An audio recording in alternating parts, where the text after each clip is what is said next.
네, 민심연구소입니다.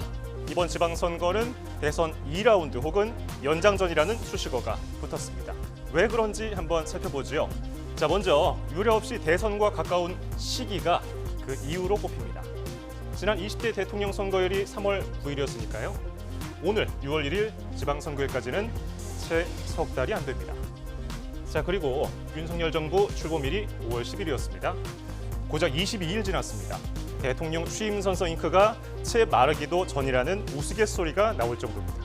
이래저래 대선 여파가 남아있을 수밖에 없는 시기인 겁니다. 자, 이렇게 역대 가장 적은 시차뿐만이 아닙니다. 인물 면에서 볼까요? 자, 두 거물이 보입니다. 이재명, 안철수 등 지난 대선 주자들이 선거 전면에 나선 것도 대선 연장전의 분위기를 한층 끌어올렸습니다.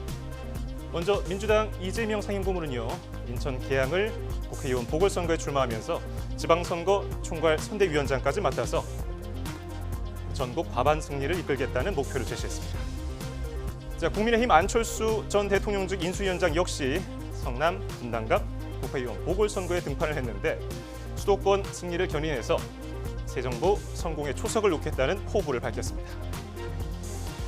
자, 그리고 구도도 왠지 익숙합니다.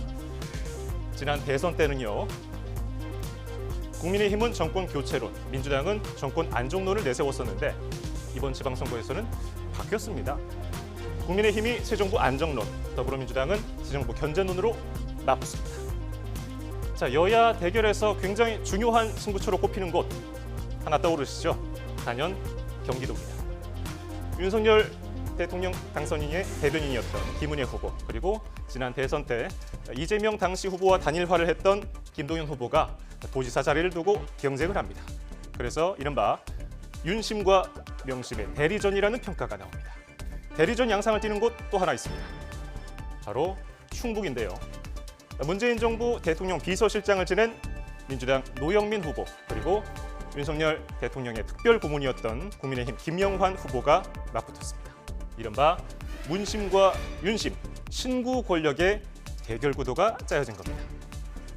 자, 이렇게 진영 대결이 부각되면서 상대적으로 지역별 현안은 뒤로 밀리다 보니까 이거 지방 없는 지방선거 아니냐, 이런 우려도 나오고 있습니다.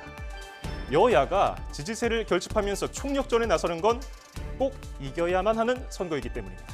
국민의힘부터 볼까요?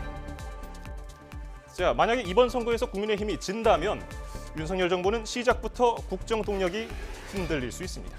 정권 초기부터 지지율이 추락하는 이른바 취임덕에 직면할 거라는 우려까지 공공연하게 나오고 있습니다. 반대로 이번에 선거에서 크게 이긴다면 여소야대 전국 돌파구와 함께 국정 운영 동력을 확보할 수 있게 됩니다. 변수도 있는데요. 용산 집무실 이전과 내각 인선 논란, 또 공약 후퇴 논란 등이 표심에 어떻게 작용할지가 변수입니다. 자, 그리고 헌정사상 처음으로 5년 만에 정권을 빼앗긴 민주당도 승리가 간절하기는 마찬가지입니다. 지난해 재보궐선거와 이번 대선에 이어서 이번 지방선거까지 3연패를 하게 된다면 당내 후폭풍이 적지 않을 것으로 보입니다.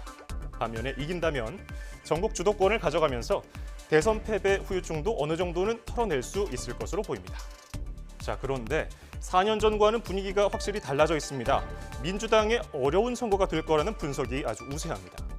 검찰 수사권과 기소권을 분리하는 이른바 검수완박 법안 처리 과정에서 불거진 입법 독주 논란, 그리고 선거 막판 불거진 지도부 내 잡음이 표심에 어떤 영향을 미칠지도 주목할 만한 부분입니다.